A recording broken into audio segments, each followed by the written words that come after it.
Hello everybody, welcome back to the channel. I am going to be doing the last full decade of my series of Americana through the years. Again, I appreciate everybody that's been watching, all the new subscribers that have jumped on because of these videos. It means a lot to have you watching the channel now, and I appreciate it. I don't take it for granted, but thank you so much for watching.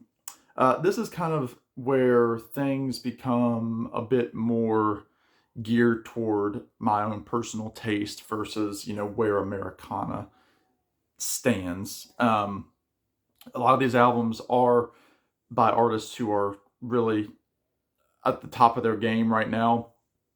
They were kind of coming into their own in the 2010s and are still out there. Actually, as far as I know, all of these bands are still out there, with one exception. Well, I guess technically two exceptions. I'll talk about those when I get there. But unbeknownst to me, until I got to like the last couple of CDs here that I pulled, I was pulling a CD from every year of the 2010s. So starting in 2010 and working up to 2019. But so I've got 10 records here that I'm going to show, CDs, and then one album just to kind of as like a tie-in to some of the earlier decades that I was talking about. So these are all albums and artists who were really headstrong and, again, keeping Americana kind of as a conversation amongst people. Again, we've talked about people so far like Marty Stewart. We talked about, Gillian Welch, the O Brother Where Art Thou soundtrack. We talked about Tony Rice, all these different people that had their hands in the Americana pot. And again, these artists here, a lot of them have changed their styles, but when they were starting out or when they were at this particular stage, this is what they were putting out. And just, again, goes to show the influence of Americana in the musical landscape. So with that said, let me start with 2010. This is a fantastic album. Again, I don't know, do these albums fall under Americana? Are they considered folk rock? Are they indie rock? At this point, things are really getting blurred. Again, I'm not a genre guy, but I want people to understand what it means when people say Americana, because a lot of people are confused. And so, again, these albums could fall under that wingspan of what is Americana. So this one is by a group called the Decemberists and their album The King Is Dead. A lot of people consider this the best Decemberist album. I'm inclined to agree. I've got a few Decemberist albums, but this is the one that really hooked me. You've got songs like January Hymn, Carry It All, Rocks in the Box, Down by the Water. Gillian Welch is all over this album. You've got Colin Malloy kind of leading the charge here. They're kind of more sophisticated in their lyrics. They love to sing about, historical events. They love to sing about, kind of sea shanty, like Irish kind of pub music with the folk feel to it. I believe they're out of Seattle. Again, coming out of that area that's so rich with musical history. Again, you had grunge come out of there. A lot of other artists who, I've got one here that I'm going to show next. But yeah, The King Is Dead by the Decemberists. Again, it's really good. It kind of feels timeless. I mean, it doesn't really feel like it came out in a particular year. I think it's really, really cool. Again, one of those bands that a lot of people kind of associate with millennials. That's okay. But the Decemberists, The King Is Dead, fantastic record. So again, another one of those groups based out of Seattle from 2011. This is the debut self-titled record by The Head and the Heart. I talk about these guys all the time. Again, is it Americana? Is it indie folk? Again, what is what? You've got these young people that came together in Seattle. They were busking on the street in Pike Place Market. They've got connections to Richmond, Virginia with two of the members. So kind of a coast-to-coast group that was kind of settled in Seattle. This album right here, I still think is their best. They put out a lot of good music since then. They just put out a record last year called Aperture. So they're still very much an active touring band and are playing all the time. Have a lot more music to put out. But this is the album that really made them an indie folk kind of Americana staple.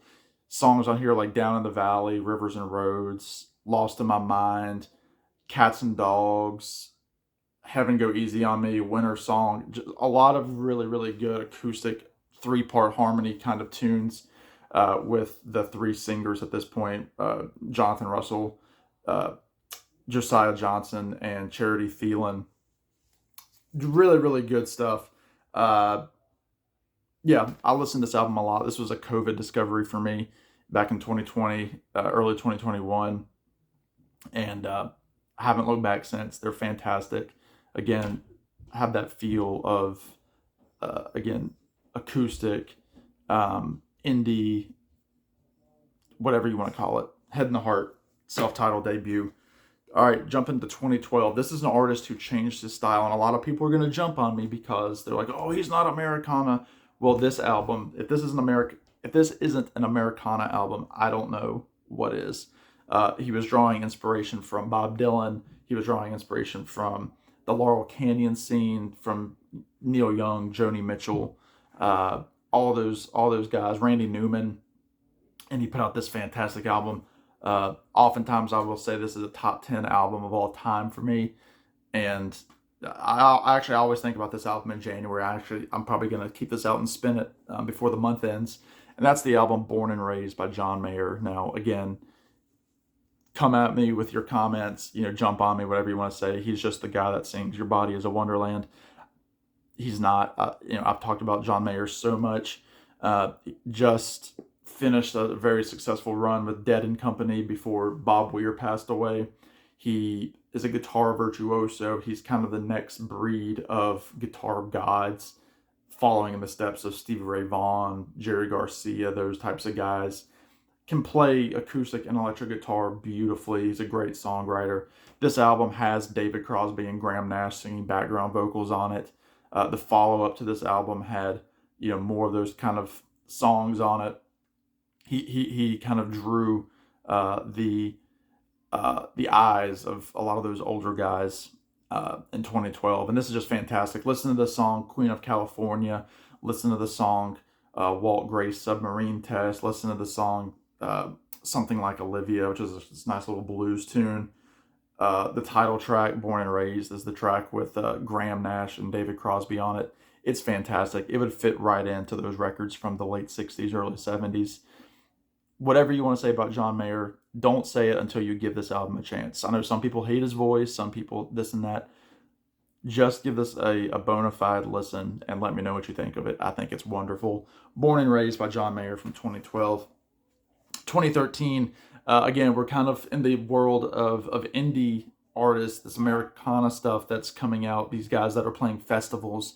They're all over the place, and that's the Wood Brothers. They fall right into that category. This is their album, The Muse, from 2013. The Wood Brothers have been around a few years prior, in the 2000s, but they were really coming into their own. I think they were promoting this album when I first heard of them. I think they were on David Letterman, and they played the title track, The Muse, on here. But Chris and Oliver Wood with John O'Ricks, this is when they were really a trio for the first time. Before that, it had just been the brothers on really more at-home kind of recording. At this point, they had signed with Southern Ground Records, which was Zach Brown's label from Zach Brown Band. Fantastic stuff on here. The song Keep Me Around, The Muse, Sing About It, I Got Loaded, which is the old New Orleans song that Los Lobos had a moderate hit with. Just a wonderful, wonderful record.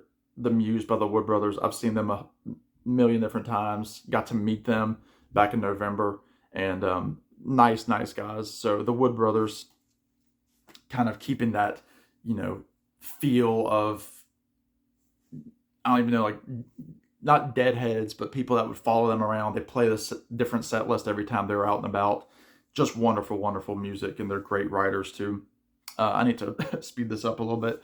2014, this is one of those guys that's really kind of become a guy that people look at, and this is a guy that people want to hear what he has to say. This album was big when it came out. it was the first time I'd ever heard of him. And again, this was the record that put him on the map. This is Meta Modern Sounds in Country Music by Sturgill Simpson. Now, he's obviously taking inspiration from modern sounds in country and western music. The duo of country cover records that Ray Charles did, and he's kind of doing this like cosmic psychedelic kind of stuff. I mean, he's got drug references in here. He's singing about literature and all this stuff. He does a great version of The Promise, that song. You might know it from Napoleon Dynamite. It was a big song in the 80s. But listen to the song Turtles All the Way Down, Life of Sin, Long White Line is fantastic. This is produced by Dave Cobb, who is producing all like these outlaw kind of country guys. Sturgill's the real deal. He's put out all sorts of different types of records. He put out 2 covers albums of his own stuff in bluegrass form. He's also done like kind of like heavy rock. He's done songwriter, he's done country, he's done psych, and just all this different stuff. It's a wonderful record. It's a really cool listen. 9 tracks, if and a hidden track at the end on the CD. If you've never heard this and you like, psychedelic kind of stuff, check out Sturgill Simpson, Meta Modern Sounds in Country Music. It's really, really good. 2015, we're going to go Pokey LaFarge, Something in the Water. Again, another guy that I talk about all the time. He has changed his style 100 different times, and it's always great. He kind of started as like this, almost like, skiffle kind of washboard, trio kind of stuff. Very old time, very 1920s. Again, I always kind of compare him to be in the same vein as a Leon Redbone. But his stuff is so good. For a while, he was on Third Man Records with Jack White. He was on Rounder Records for a bit. He's just recently announced he's starting his own label. And again, that's what's so great about Americana is these guys don't really care. They're just out there to make the music. They know they're not going to get rich. Very rarely do they, and if they do, they usually wind up making bad music.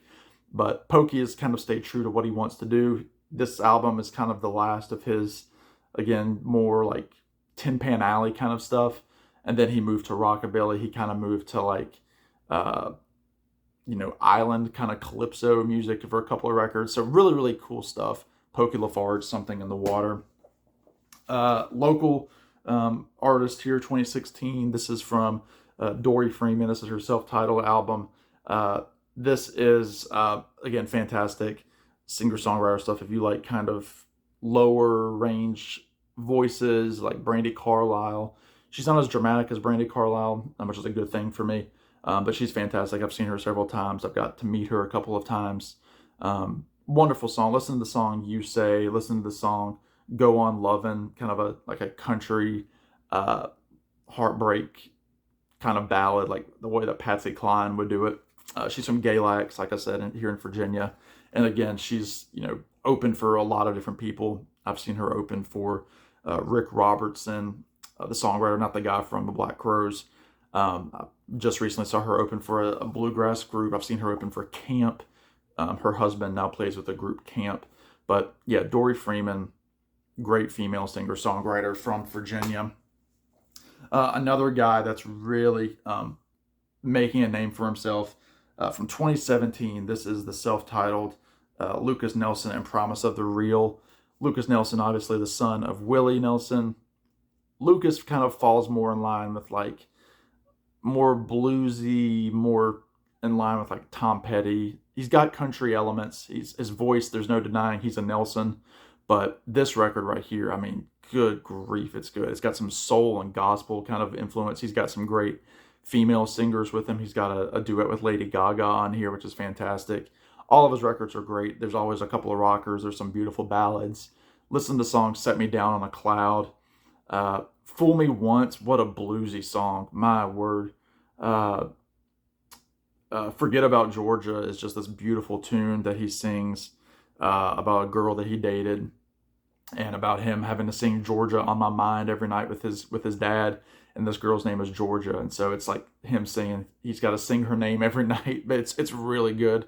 And he's one of those guys that, he's a real true voice of Americana in this day and age. Just put out a record last year, and is really doing his own thing. Now, this is one of the albums that I talked about at the beginning, one of the groups. He's no longer with Promise of the Real. He's doing his own thing, but Lucas is still very active. So check this record out, Lucas Nelson and Promise of the Real. It's fantastic. 2018, one of my favorite groups. Again, these guys are taking their inspiration from Ryan Adams, from Whiskey Town, from Wilco, Sun Volt, all those guys. I love these guys to death. I got to see them for the first time last year up in Northern Virginia. Got to meet them and take some photos with them. Great guys. The Wild Feathers. This is their album, Greetings from the Neon Frontier. Again, if you like that kind of music that I just mentioned, if you like Tom Petty, they're big Petty fans. They're Dylan fans. They've got some great stuff on YouTube that you can watch. They do the Jam in the Bus series with some tunes. Fantastic singers. You've got Taylor Burns, who has this very raspy, soulful kind of voice. Ben Dumas, their drummer. Joel King, who usually plays bass, but he plays all sorts of instruments. He's kind of got like the more Tom Petty-ish kind of voice. And then Ricky Young right here, who he kind of has this like more of like a Glenn Frey kind of mellow voice. That's really, really cool. But this is fantastic. All the records are great. And yeah, more people need to know about these guys. Great harmonies. Again, keeping that element, that strand of, the music they were listening to in the 90s. These guys are just probably about 8 or 9 years older than I am. But they were listening to Wilco and the Sun Volt and to all those guys. And they're the next generation of that for sure. So if you like that stuff, check out the Wild Feathers. And then the last record of the decade to show, this is from 2019, Tides of a Teardrop by Mandolin Orange, who I've talked about a lot on this channel before. I've seen them twice, got all their records. They have recently changed their name to be Watch House. This is their latest record called Rituals. They have 2 albums under that name. So this is their last album as Mandolin Orange. This was the other album the other group that I was talking about that aren't technically still around, even though they are just under a different name. But this is my favorite under the Mandolin Orange moniker. They've got inspiration from bluegrass, but they're not bluegrass. They're very soft singing. They're known to be sad songs. Beautiful harmonies from Emily France and Andrew Marlin. Andrew's playing the mandolin. Emily plays fiddle and guitar, and Andrew plays guitar. He writes all the songs.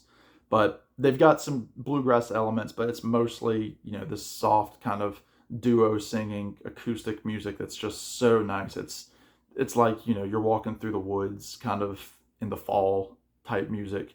Really beautiful stuff. And they've got that North Carolina twang that I love so much. But check out the song The Wolves on here. Check out the song Suspended in Heaven that Andrew wrote about his mom passing away. Really, really good stuff. Mandolin Orange, again, keeping that bluegrass kind of element to Americana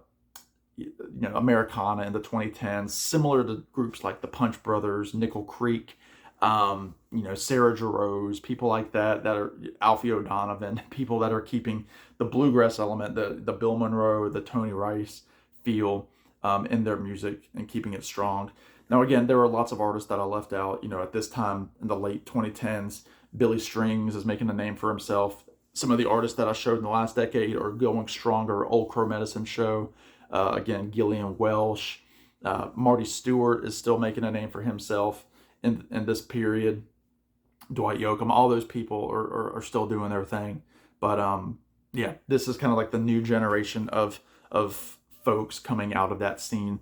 And again, this is the last record I want to show, number 11 from 2018. I had to show it because it was the last record put out by one of the crown princes of Americana. Right here, Tree of Forgiveness by John Prine. It was his last record. He would die 2 years later because of COVID. Terrible thing. One of the worst losses ever for a celebrity for me. That one hit hard. I had just seen him a few months prior in 2019, and it was tough to lose John Prine. But he left us with a great swan song with Tree of Forgiveness, John Prine from 2018, his final record. So there you go, everybody. That was the last full decade that I'm going to be talking about because we're still in the 2020s. But I am going to do a final episode where I kind of show some good stuff that's come out these first, really 5 years. In 2026 is just getting started. But yeah, and to kind of talk about, where do we think Americana is going to go, and start a good conversation. So that does it for me. Sorry the video is so long. In the meantime, y'all be good, take care, and we will see you on the next one. Bye now.